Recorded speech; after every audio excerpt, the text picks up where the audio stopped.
하는 게 이렇게 어려워요. 예. 자, 우리 형제 한번 수고했는데 박수 한번 쳐주세요. 감사합니다. 오늘부터 이제 사도신경을 4주 동안 수요일 날마다 제가 해설하는 설교 말씀을 전하도록 하겠습니다. 사도신경은 기독교 역사상 가장 오랜 세월 동안 고백해온 신앙 고백문입니다. 그래서 오늘 좀 서론적인 말씀을 하면서 전능하신 하나님에 대해서 말씀을 전하도록 하겠습니다.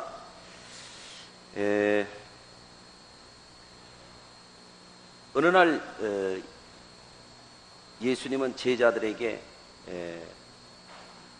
사람들이 나를 누구라 하느냐 이렇게 물으셨습니다. 어디서 그러셨죠? 가이사랴 빌립보에서. 우리 선배 목사님이 계신데 하루는 식사하는데 어떤 목회자가 보신탕을 못 드시니까 그것도 못 먹냐고, 예수님도 드신 것을 왜 안 먹냐고 야단을 치시는 거예요. 그래서 후배들이 다 긴장을 했죠. 그런데 한 사람이 예수님이 언제 보신탕을 드시나요? 그것도 몰라. 예수님이 가이사랴 가셨잖아. 가이가 뭔지 아시죠? 개사로 빌립보로 가셨다. 가이사랴 빌립보 지방에 이르렀을 때 사람들이 나를 누구라 하느냐 이렇게 물으셨어요. 그랬더니 더러는 세례 요한, 더러는 엘리야, 더러는 어떤 이는 예레미야나 선지자들 중에 하나라 하나이다 그랬어요. 세례 요한은 어떤 분이었습니까? 세례 요한은 굉장히 경건한 삶, 죄로부터의 철저한 회개를 외쳤죠. 그렇죠? 사람들이 예수님을 보니까 그런 부분이 있다. 예수님을 세례 요한이라고 하는 사람도 있습니다. 더러는 엘리야, 엘리야는 누구예요? 아방 때 이스라엘의 대부흥을 일으켰던 능력의 종이죠. 불의 사자 엘리야. 그렇죠? 예수님에게는 아주 경건한 모습도 있지만 예수님에게는 강력한 능력을 행하셨던 엘리야와 같은 모습도 있다는 거예요. 여러분도 그렇게 생각하시죠? 어떤 분이 예레미야나 그랬어요. 예레미야는 어떤 선지자예요? 눈물의 선지자입니다. 눈물의 선지자. 한번 해보세요. 눈물의 선지자. 민족의 죄악을 생각하면서 늘 눈물을 음식 삼아서 다니면서 하나님 앞에 기도하고 회개를 선포한 선지자예요. 예수님의 마음속에는 죄인들을 향한 안타까운 사랑의 마음이 있었다. 사람들이 예수님을 가리켜서 예레미야와 같다 이렇게 얘기한다. 그러면 장님이 코끼리 만지기 할 때 뭐라고 그런다 그럽니까? 다리를 만지고는 기둥 같다. 또 뭐 이렇게 다른 데를 만지고는 뭐 벽 같다. 뭐 이런 얘기들이 있죠. 근데 예수님의 한 면만 보고 이렇게 저렇게 이야기할 수는 있었어요. 그런데 예수님이 이제 되묻습니다. 그러면 너희는 나를 누구라 하느냐? 그랬죠? 그랬더니 시몬 베드로가 탁 대답하죠. 주는 그리스도시요 살아계신 하나님의 아들이십니다. 예수님이 깜짝 놀랐어요. 베드로가 좀 성미가 급하거든요. 그러니까 엉뚱한 대답을 할 줄 알았는데 정확하게는 주 그리스도 살아계신 하나님의 아들 이렇게 대답을 해요. 그러니까 예수님이 바요나 시몬아 내가 참 복이 있도다. 이것을 내게 알게 하니는 혈육이 아니요 하늘에 계신 너희 아버지시니라. 아멘. 이렇게 말씀했어요. 근데 여기서 예수님이 베드로에게 듣고자 했던 것은 뭐냐면 바르고 정확한 신앙 고백이었어요. 따라서 합니다. 바르고 정확한 신앙 고백. 우리가 그거를 할 수 있어야 돼요. 우리 속담에 밤새 울고 누구 죽었느냐 그런 속담이 있죠. 그런 분 여기는 안 계시죠? 누구 죽었는지도 모르고 그냥 나무니까 덩달아서 울고 누구 죽었대? 그러면 이제 얼마나 그거를 충청도 말로 시절이라 그래요. 뭐 이런 시절이 다 있나 그래요. 그죠? 예수 오래 믿고서 예수님이 누군 줄 모르면 이거 시절이지 뭐겠어요. 그러니까 예수 믿고 바르고 정확한 신앙 고백을 할 수 있어야 합니다. 예수님은 당신에게 누굽니까? 그러면 예수님은 나의 주인님이십니다. 예수님은 기름 부음을 받으시는 그리스도십니다. 하나님의 아들이십니다. 나의 주, 나의 구세주이십니다. 아멘. 나의 영생주이십니다. 고백을 정확하게 할 수가 있어야 된다. 기독교는 그렇기 때문에 신앙 고백이 중요해요. 여러분, 법정에 서보셨어요? 안 서보신 모양이네. 법정에서의 말 한마디가 판결을 좌우를 해요. 그래서 변호사를 대동해서 검사가 신문을 할 때는 예, 아니요 대답을 할 때 신중하게 신중하게 대답을 해야지 쉽게 대답을 했다가는 그 말에 책임을 져야 돼요. 자기가 시인한 것에 대해서 책임을 져야 돼요. 신앙의 고백은 그거보다도 더 엄중해요. 우리가 주님 앞에 서는 날, 시몬아, 너는 나를 누구라 하느냐? 그랬을 때 우리가 하는 말이 어떤 고백이냐에 따라서 우리의 운명이 달라지는 거예요. 아시겠어요? 신앙 고백은 그런 차원이에요. 그래서 성도들은 신앙 고백을 바르게 배우고 정확하게 할 수 있어야 돼요. 아셨죠? 구원파라든지 신천지라든지 그런 사람들이 하나님을 안 믿는 사람들이 아니에요. 예수님을 안 믿는 사람들이 아니에요. 문제는 그 사람들이 신앙을 바르게 배우지 못하고 정확하게 고백을 하지 못하는 데 문제가 있어요. 그래서 이단이 되고 이단 교주가 되고 지금 5억이 걸려있는 사람이 되고 그런 거예요. 나를 신고해 보세요. 5원도 안 줍니다. 5원도. 그런데 범죄자가 돼가지고 그렇게 되는 거예요. 참 5억 걸리면 좋은 거예요? 안 좋은 거죠? 얼마나 숨어 다니기가 그럴 거야. 여러분도 오늘 안 숨어 다니시니 얼마나 감사해요. 할렐루야. 그럼 신앙 고백에 대해서 예수님이 뭐라고 그러는 거예요? 마태복음 10장 32절에 보니까 누구든지 사람 앞에서 나를 시인하면 나도 하늘에 계신 내 아버지 앞에서 그를 시인하리라 그랬어요. 자, 이게 평화시에는 별거 아닌 것 같아요. 여러분 누가 와서 교회 다니십니까? 교회 다니는 게 뭡니까? 나는 예수님을 주님으로 믿습니다. 이렇게 말할 수 있어야 돼요. 아멘? 나는 크리스찬입니다. 이렇게. 교회 안 다니는 척 하지 말고. 근데 제가 소문을 들으니까 교회 안 다니는 척 하는 이들이 있대요. 옆에 분하고 인사하십시다. 혹시 아니십니까?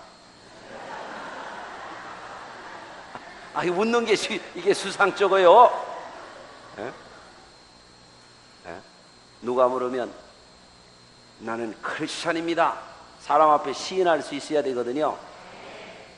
그런데 평화시에도 이걸 안 하고 안 다니는 척 하는 이는 신앙이 이상한 거예요. 어디 가도 나는 크리스찬이다 이렇게 할 수 있어야 돼요. 아멘. 그래서 전에 교회에서는 그런 적이 있었어요. 제가 당진에서 목회할 때는 십자가를 한 보따리 사다가 놓고 교인들이 새 차 샀다고 기도해달라고 하면 하나씩 다 달아주는 거예요. 근데 있잖아요, 어떤 분은 잘 달고 다니는 분이 있는데 어떤 분은 감춰놓더라고요.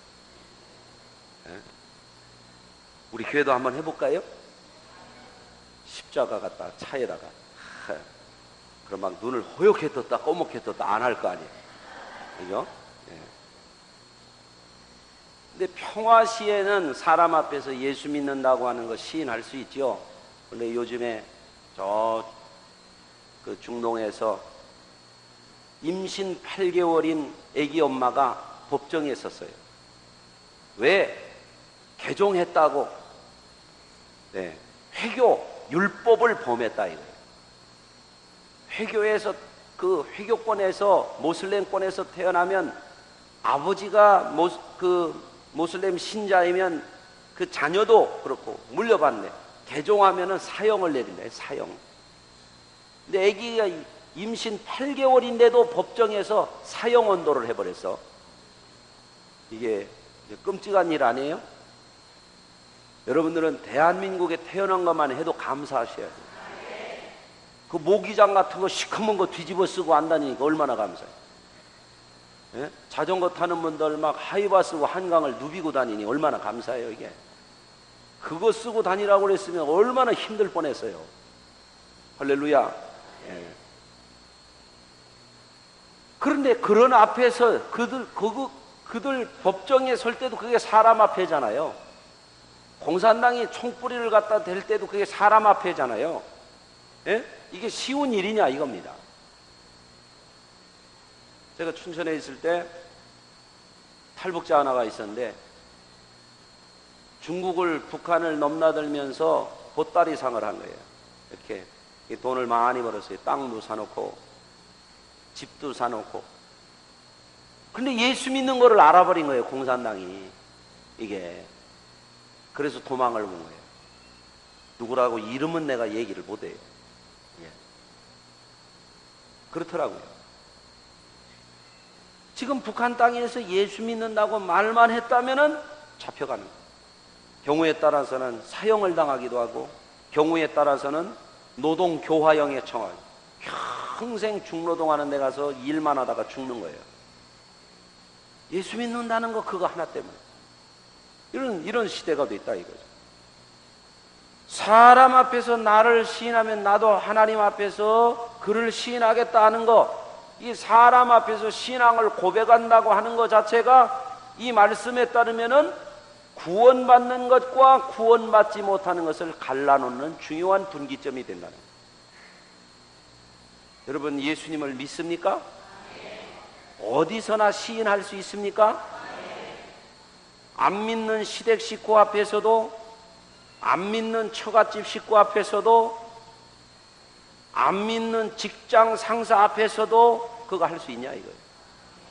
이게 쉬운 게 아닙니다. 막상 이해관계에 딱 직면하게 되면. 예? 근데 예수님이 우리에게 원하는 게 있어요. 사람 앞에서 나를 시인하라는 거예요, 이 말씀은. 사람 앞에서 나를 시인하면 나도 내 아버지 앞에서 그를 시인할 것이다.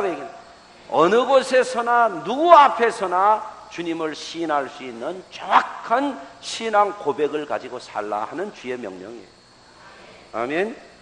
예. 또 로마서 10장 10절에서 보면 사도 바울은 신앙 고백에 대해서 이렇게 말해요. 사람이 마음으로 믿어 의에 이르고 입으로 시인하여 구원에 이르느니라. 입으로 시인하는 신앙이 굉장히 중요해요. 구원의 복음을 알고, 구원의 복음을 믿고, 알고 믿는 데서 그치는 게 아니라 시인하라 이거예요. 표시를 내라 이겁니다. 믿는다고 정확하게 선언하라는 거예요. 그렇게 하고 계십니까? 그렇게 하고 살아야 되죠. 안 믿는 척 하지 말고. 아멘. 특히 예수 믿는 이들이 달라지는 데가 어디냐 보니까 식당이더라고요. 식당. 얌전하더니가 식당에 가면 아줌마! 왜 갑자기 그런지 몰라. 거기 와서 그 봉사하는 분들이 다 어려우니까 와서 봉사하는 분들이잖아요. 그분들 얕보면 안 되잖아요. 열심히 일해서 땀 흘려서 사는 분들이니까, 정직한 분들인데. 사람들이 좀 그런 데서 이게 그리스도인답지 못한 것을 볼 때 속상해요. 더군다나 저하고 같이 가죠. 아줌마! 그러면 나를 데리고 가질 말든지. 제가 아유 미안해요. 그리고 꼭 식사를 하잖아요. 이렇게 식사를 할 때 기도를 하잖아요. 하나님 아버지 그러면 저쪽에 서빙하는 그 언니들이 저것들은 머리만 쳐박고 하나님 아버지만 아멘 아멘만 하지 성질 빼기 고약하다고 그렇지 않겠느냐 이거죠. 조심해야 돼요. 주님 앞에 신앙을, 사람 앞에 신앙을 정확하게 고백하는 것도 중요하지만 우리의 행실을 통해서 그리스도가 나타나는 거니까 이게 공적인 자리에 가서 정말 조심해야 돼요. 방송, 언론 같은 데 가서는 더 말할 것도 없습니다. 그런데 막 요즘에 막 설교하다가 어떤 부분이 막 찍히고 지금 총리 내정된 분도 뭐 어디서 이런 것들이 앞뒤 문맥 다 잘라놓고 그 부분만 딱 따다가 예수 믿는 사람들 막 공격을 하잖아요. 이게 이런 시대가 됐잖아요. 그래서 항상 우리 그리스도인들이 누가 보든지 안 보든지 알아주든지 안 알아주든지 항상 예수 믿는 사람답게 마음으로도 겉으로 드러난 것도 신앙에 합당한 고백이 돼야 될 줄로 믿습니다. 그래서 신앙 고백은 기독교 역사상 보면은 오래된 전통이 있어요. 첫 번째 대표적인 게 니케아 신경이라고 해요. 니케아 신경. 사도신경이 있고 니케아 신경이 있어요. 감리교회도 우리 신앙 고백이 있어요. 감리교 교리적 선언도 있고 사회신경도 있어요. 감리교회. 이게 이제 신앙의 고백인데, 니케아 신경은 콘스탄티노플이라고 하는 그 도시에서 기독교의 지도자들이 다 모였어요. 그것을 가리켜 공의회라고 그래요. 공의회. 그게 381년이었어요. 주후 381년. 거기서 하나님을 믿는 사람들이 기본적으로 고백해야 될 신앙의 고백의 내용들을 정리해서 공포를 했어요. 예수 믿는 사람들은 이 신앙을 고백해야만 진짜 예수 믿는 사람들이고, 이 신앙을 고백하지 않는 사람들은 이단이다. 이렇게 딱 이렇게 한 게 니케아 신경이라는 게 있단 말이죠. 오래됐죠? 주 381년경이면 오래됐지 않습니까? 그렇죠? 예. 거기에 보면은 이런 내용이 있어요. 우리는 보이는 것이나 보이지 않는 것들, 천지의 창조주 전능하신 하나님 아버지 한 분을 믿습니다. 이게 무슨 얘기냐면, 우리 기독교인들이 믿는 하나님은 어떤 분이냐면 보이는 세계뿐만 아니라 보이지 않는 세계도 만드신 하나님을 믿는다 이거예요. 아멘. 보이는 세계는 얼마 안 돼요. 보이지 않는 세계가 더 큰 거예요. 그렇죠? 천지의 창조주를 믿는, 땅만, 이 세상만 만든 게 아니라 저 별들의 세계 넘어 저 세계까지도 만드신 그 하나님을 믿는다. 우리 기독교 신앙의 고백이 이렇게 어마어마한 신앙 고백이에요. 할렐루야. 그리고 그 하나님은 우리가 생각하는 어떤 유한한 능력을 가진 하나님이 아니라 무한한 전능하신 하나님을 믿는다라고 기독교 역사상 일찍이 4세기에 벌써 이런 고백을 아주 기독교 공통의 신앙 고백문으로 못을 박아놨어요. 할렐루야. 오늘날 우리 감리교회의 신앙 고백 안에도 이게 들어와 있어요. 우리는 우주 만물을 창조하시고 섭리하시고 주관하시는 거룩하시고 자비하시며 오직 한 분이신 아버지 하나님을 믿는다 그랬어요. 만물을 만드셨다. 이게 전능하신 하나님에 대한 신앙 고백이죠. 아멘. 섭리하신다. 만물을 다 운행하시는 그 하나님을 믿는다는 거예요. 여러분, 참 하나님은 놀랍지 않습니까?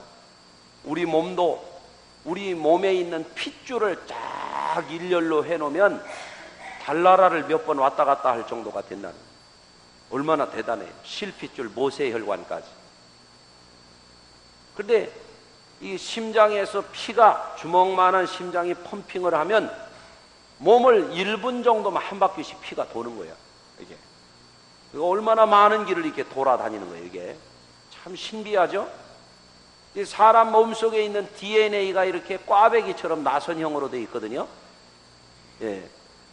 이것을 또 펼쳐놓으면 달나라를 몇 번 왔다 갔다 할 정도로 긴 그런 것이 된다는 거예요. 이게. 그래서 사람의 몸은 소우주라 그럽니다. 소우주.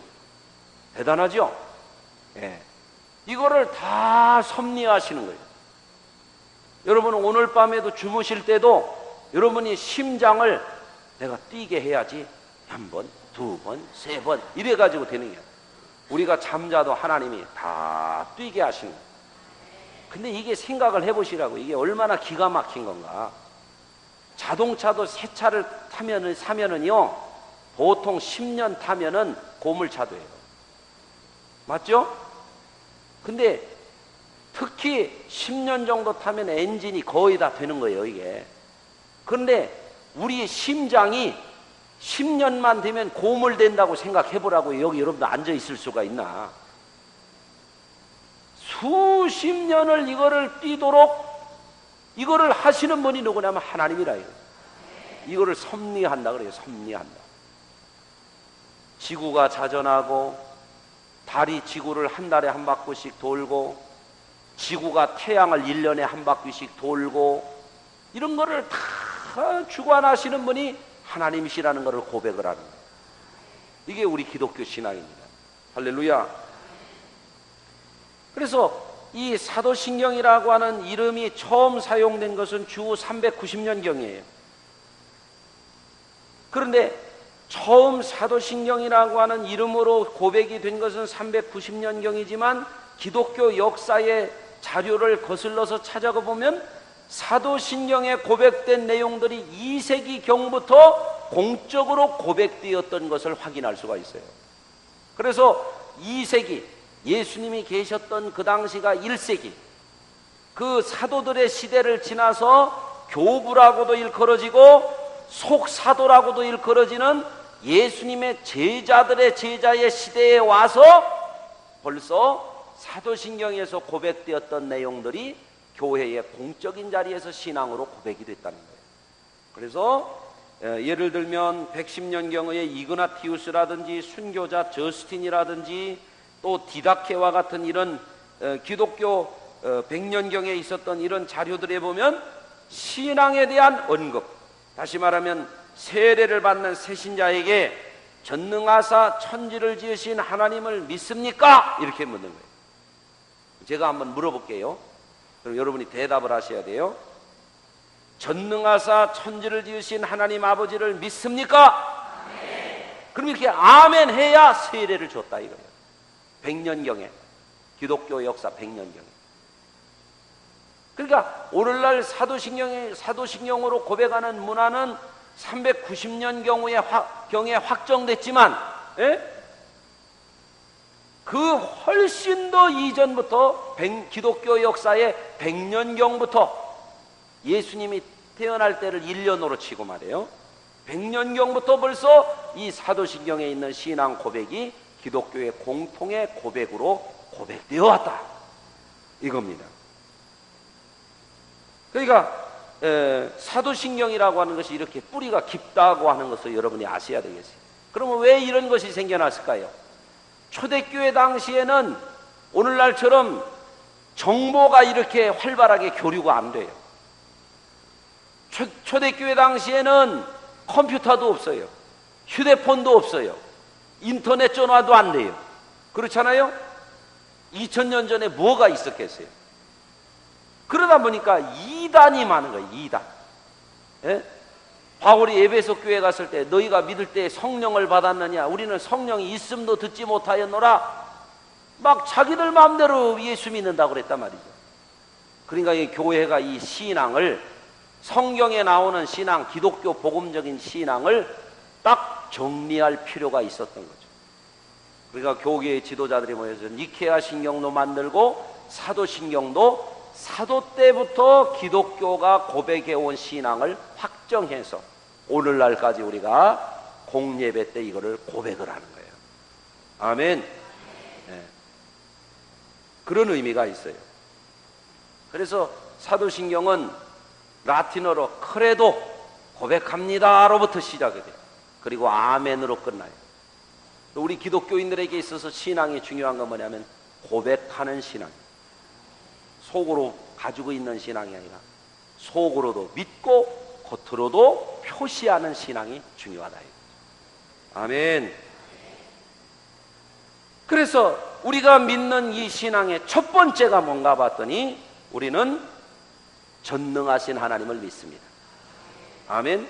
그래서 사도신경의 첫 번째는 전능하사로 시작합니다. 원래 라틴어에서는 고백합니다로 시작해요. 우리는 고백합니다. 이렇게. 예? 뭐를 고백하느냐? 전능하신 하나님을 믿습니다. 이렇게 고백을 하는 거예요. 아멘. 여러분도 전능하신 하나님을 믿습니까? 우리 하나님이 얼마나 위대하시나. 전능하신 하나님을 믿으니까. 그렇죠? 우리는 초라한 신을 믿질 않아요. 사람들은 참 이상하죠? 몽당 귀신도 믿고 삼태기 산신도 믿고 뭐 바위돌에 있는 신도 믿고 무슨 연못에 있는 신도 믿고 뭐 산신을 믿어요. 산신. 우리나라에 삼신이라 그래요. 삼신, 천신, 지신, 조상신을 삼신이라 그래요. 삼신 할머니 그런 얘기 들어봤었어요? 예. 애옹댕이 몽고반점 있으면 삼신 할머니가 엉덩짝 때려서 그렇다고 그렇게 이제 원인론적인 해석을 했는데 그건 맞지 않는 얘기고요. 별신을 다 믿었어요. 뭐 용왕신이라든지 또 무슨 신이 있어요? 장독대 신도 있어요. 장독대 신. 예? 달걀 귀신, 뭐 삼태기 귀신, 뭐 예? 빗자락 쓸다가 던져놓으면 그것도 귀신인데 몽당 귀신. 별놈의 신들이 있어요. 일본에는 800만의 귀신을 섬겨요. 일본은. 인도는요 13만 귀신은 13만. 인도. 그거에 비하면 우리나라는 그래도 좀 클린해요. 깨끗해요. 예? 여러분들 참 여러분들은 한 분 하나님 제대로 되신 우리 전능하신 하나님을 믿으니 여러분이 축복받으신 분들인 줄로 믿습니다. 시편 53편 1절에 보면 이렇게 해서 어리석은 자는 그 마음에 이르기를 하나님이 없다 하도다. 우리는 하나님이 지혜를 주셨어요. 뭘 아는 지혜를 주셨어요? 어떤 지혜보다도 전능하신 하나님을 알고 믿을 수 있는 지혜를 주셨어요. 할렐루야. 욥기 42편 1절에 보면 욥이 여호와께 대답하여 이르되 주께서는 못하실 일이 없사오며 못하실 일이 없다고 하는 건 전능하시다고 해요. 그럼 전능하시다고 그래서 다 하시는 것은 아니에요.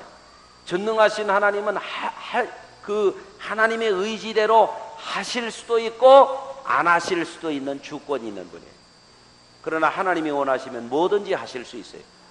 우리가 고백할 때도 기도할 때도 전능하신 하나님에 대한 고백을 하는 것이 중요해요. 할렐루야. 하나님은 예레미야에게도 당신을 계시하시고 예레미야 32장 26절에 보면 그때에 여호와의 말씀이 예레미야에게 임하여 이르시되 나는 여호와여 모든 육체의 하나님이라 내게 할 수 없는 일이 있겠느냐? 하나님이 할 수 없는 일이 있겠느냐? 답은 뭐예요? 모든 일을 하실 수 있는 거죠. 아멘. 또 오늘 읽은 말씀 창세기 17장 1절에 보니까 아브라함이 99세 되었을 때 하나님이 아브라함에게 나타나서 그에게 이르신 말씀이 뭐냐면 나는 전능한 하나님이라. 우리의 믿음의 조상이 되는 아브라함에게 나는 전능한 하나님이라 이렇게 당신을 계시하셨어요. 선언하신 겁니다. 그렇기 때문에 우리 기독교의 하나님은 어지간한 능력을 가진 신이 아니고 전능한 하나님을 우리는 믿는다라고 하는 거예요. 아멘. 그리고 우리가 믿는 이 전능하신 하나님은 우주와 만물을 지으신 하나님이에요. 사도행전 17장 27절에 보면은 우주와 그 가운데 있는 만유를 지으신 하나님이라고 하는 표현이 나와요. 만유라고 하는 것은 모든 존재하는 것들을 지으신 하나님이라는. 그러니까 그 하나님은 전능하신 하나님이에요. 예, 어마어마한 하나님이에요. 어마어마한 하나님. 자, 눈을 감은 분도 지으셨고 눈을 뜬 분도 지으셨고 전능하신 하나님. 할렐루야. 그래서 창세기를 읽어보면 하나님은 모든 존재의 기원이 되신 하나님이라. 그래서 창세기 원래 여러분 요즘에 다니는 차들 보면 제네시스라고 하는 게 창세기라는 말하고 똑같아요.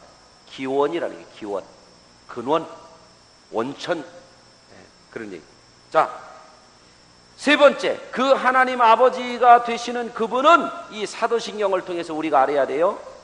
그 하나님은 우리의 아버지가 되시는 하나님이라는. 따라서 합니다. 하나님은 전능하시며 우리의 아버지가 되신다. 한국 사회에서는 아버지 그러면 싫어하는 이들이 있어요. 여러분 한번 생각해 보세요. 여러분 아버지가 좋아요? 싫어요? 조금 싫은 것도 있어요? 아버지한테 클 때 어른들 말로 뒤지게 맞고 큰 분은 아버지를 별로 싫어해요. 그래서 이단 중에는 하나님 어머니라고 부르는 이단도 있어. 그 교주는 아버지한테 뒤지게 맞은 것 같아요. 이단 중에 그게 있어요. 안상홍 이거 들어보셨어요? 하나님 어머니에 대해 들어보셨으면 있다고 소리예요. 성경은 분명히 말씀합니다. 하나님 아버지. 근데 아버지도 좋은 아버지가 있고 별로 안 좋은 아버지가 있는데 하나님 아버지는 인자하신 아버지. 할렐루야. 그래서 하나님이 우리에게 아버지라고 부를 수 있는 것을 주신 것은 우리 사람들을 사랑하시는 표현이에요. 아멘. 우리를 자녀 삼아 주시니까. 할렐루야. 우리 아이가 지금 이제 방학대에서 저 뒤에 와서 앉아 있는데 제 아이를 낳았을 때 제가 참 기쁘더라고요. 저는 6남매 중에 막내로 컸는데 형님들은 다 커가지고 다 나가서 살림살이 하고 막내는 저는 혼자 집안이 무너져가지고 고생하면서 고학을 하는데 아이 형들이 나를 안 도와주는 거예요. 난 그렇게 알아요. 형님이 있고 형놈이 있다.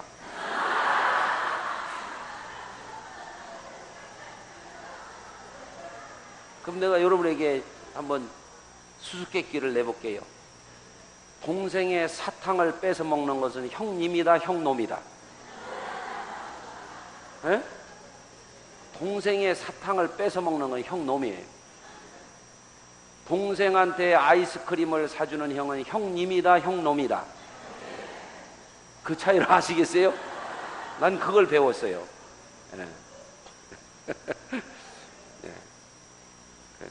옆에 분하고 인사해 보세요. 형님 커피 사줘요. 예? 형님이에요 여러분들? 내일부터 또 형놈 그러고 다니시는 거 아닌가 모르겠다. 근데 우리 하나님이 막 천둥치고 벼락만 때리시는 하나님일 것 같으면 우리 얼마나 비참해요. 전능하신 하나님이 그렇게만 하신다면. 근데 하나님이 우리에게 아버지처럼 우리를 자녀 삼으시는 하나님이시니 얼마나 감사합니까? 할렐루야. 그래서 우리가 이런 신앙의 바른 고백을 가지려면 먼저 하나님이 누구신가에 대한 바른 신앙 교육이 있어야 돼요. 하나님이 누구신가에 대한 바른 신앙 교육. 아멘. 그래서 하나님과 우리 사이에 굉장히 친밀한 관계고 영원한 관계고 생명의 관계고 뗄래야 뗄 수 없는 관계라고 하는 것을 항상 우리가 견지하고 살아야 돼요. 어젠가 우리 식구가 저한테 질문을 해요. 당신은 이 아이들 셋을 앉혀놓고 그래요. 당신은 얘들 중에 누구하고 살 거예요? 빨리 대답해요. 아니 그렇게 어려운 질문을 애들 앞에서 하라고 그러면 어떻게 하냐. 제가 그런데 넘어갈 사람이 아니잖아요. 나는 4층 집에서 살 거야. 맨 위층에는 내가 살고 그 다음에 큰아이, 둘째아이, 막내 해서 아침은 큰애네 가서 먹고 점심은 둘째 가서 먹고 저녁은 막내네 가서 먹어야지. 제가 그렇게 얘기했어요. 여러분 근데 요즘 부모들 중에 그런 분들이 있어요. 야, 너덜이나 잘 살아. 아이, 좋지 않은 관계. 부모 자식 간에는 항상 같이 하는 그 정이 오고 가야 돼요. 나중에 데리고 안 살더라도 말을 그렇게 하면 안 돼요. 그 부모님들 중에 이렇게 말하는 거예요. 예, 특히 이제 아이들 기르는 부모들이, 야, 너 잘 되라고 공부하는 거지? 그러면 애를 잘못 교육한다는 거예요. 너 공부 잘해서 뭔가 부모에게 효도하고 형제들에게 잘하고 잘 살아야 될 거 아니야? 이렇게 가르치라. 아멘? 너 잘 먹고 잘 살아라 그러니까 저밖에 모르는 사람들이 나온다. 이게. 그렇죠? 네. 근데 하나님과 우리와의 관계를 성경은 아버지와 자녀의 관계로 가르쳐주고 있다. 얼마나 이게 감사한지 몰라요. 제가 클 때 우리 아버님은 3대째 양자로 들어간 집의 첫째 아들이라고 제가 한번 말씀을 드린 적 있죠. 3대 복자가 아니고 3대째 양자로 들어간 집의 첫째 아들이 우리 아버지라고. 그러니까 우리 아버지는 맛있는 거 있어 혼자 잡수셨어요. 네. 고기 같은 거 구워서 우리 먹어보라고 안 해요. 혼자 그냥 잡숴. 그리고 가 그냥 이렇게. 그냥. 그러니까 우리 형들이 아버지를 싫어했었어요. 근데 내가 기도하면서 아버지에 대해 이해를 하게 됐어요. 야, 3대째 양자가 돼서 저렇게 금이야 오기야 귀하게 큰 분은 그럴 수 있겠구나. 그 나중에는 우리 아버님하고 유일하게 농담을 주고받은 것은 이 막내 아들이에요. 예? 그리고 돈도 없는 전도사한테 돈 붙이라고 하는 우리 아버지한테 내가 그래도 5만 원씩이라도 보내드렸어요. 우리 아버지한테. 써놔라 우리 성현이. 써놔. 이게. 예. 관계. 아버지와 자녀의 관계. 사도신경 안에 그게 들어있다. 응? 하나님은 우리 아버지가 되신다. 얼마나 감사한지 몰라. 그 우리 아버지가 옷도 안 사주시지. 우리 아버지가 학비도 안 주시지. 우리 아버지가 용돈도 안 주시지. 오히려 용돈은 달라고 그러시지. 결혼하는 날 아무것도 없었어요. 결혼식 날 내가 갈라 올 때 우리 아버지가 나보고 구두 사내라고 또 때를 쓰시고. 참나 참. 예. 근데 우리 아버지를 그래도 내가 정말 이렇게 사랑하고 우리 아버지한테 잘하려고 했어요. 예. 근데 여러분 제가 이 말씀을 드리는 게 뭐냐면 어떤 분은 세상 아버지 때문에 고통당하는 사람들, 피눈물 흘리는 사람들도 있어요. 지금도 그럴 거예요. 참, 부모 요즘에는요 노인들이 속을 새긴대요. 또 노인들이 막 며느리를 막 바글바글 속을 새기는 그 시어머니가 있대요. 이게 또 막 아들들을 그냥 막 발발발발 그러는 또 노인들이 계시대요. 이게 막 요번에 막 저 숭례문에 불 놓는 이도 노인이고 또 뭐 지하철을 또 어떻게 한 분도 노인이고 뭐. 우리 사회에요 이 노인들이 또 그런 분들이 많아요. 예. 예. 우리 교회 노인이라고 생각되는 분들 조심하셔야겠어요. 예. 근데 우리가 이렇게 삶을 살아오면 제가 느끼게 된 것은 내가 가장 고독할 때, 내가 가장 힘들 때 하나님을 아버지라고 부를 수 있는 그것이 큰 위로가 되더라고요. 할렐루야. 우리가 천국 갈 때에도 그 하나님을 바로 알고 바로 믿고 고백한 사람들이 누릴 수 있는 것은 아버지 품에 안기는 거죠. 얼마나 그것이 복 있는 일이라는 걸 여러분이 아시고 신앙 고백을 잘 하시길 바라요. 예. 그래서 신앙 고백이 바로 될 때에 그 교회가 음부의 권세를 이기는 교회가 돼요. 지옥의 권세를, 마귀 권세, 세상 권세를 이기는 교회, 그게 제가 세우려고 하는 교회의 목표예요. 제가 은퇴하고 나서도 무너지지 않는 교회. 아멘. 예. 제가 자리를 비워도 더 잘 되는 교회. 이런 교회를 세워야 된다. 우리 장로님들이나 우리 성도님들도 마찬가지. 우리 세대의 교회를 잘 섬겨서 우리가 바른 신앙을 배우고 바른 신앙을 고백하고 우리가 이 세상을 떠났을 때에도 우리가 없을 때에 더 잘 되는 교회를 만들어 놓고 가요. 그러려면 우리의 신앙의 고백이 확고해야 돼요. 철두철미해요. 아멘. 그래서 이제 이 사도신경을 배우면서 여러분 자신도 신앙을 철두철미하게 점검을 해보세요.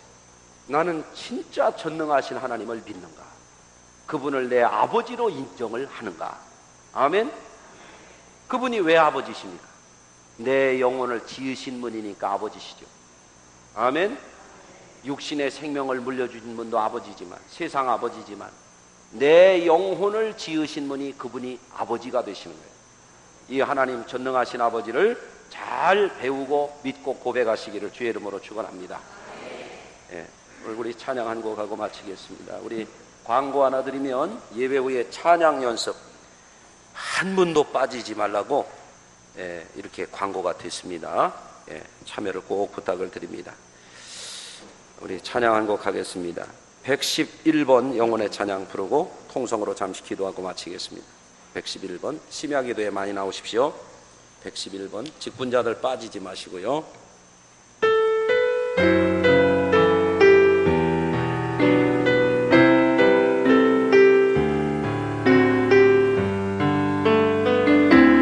내가 주인 사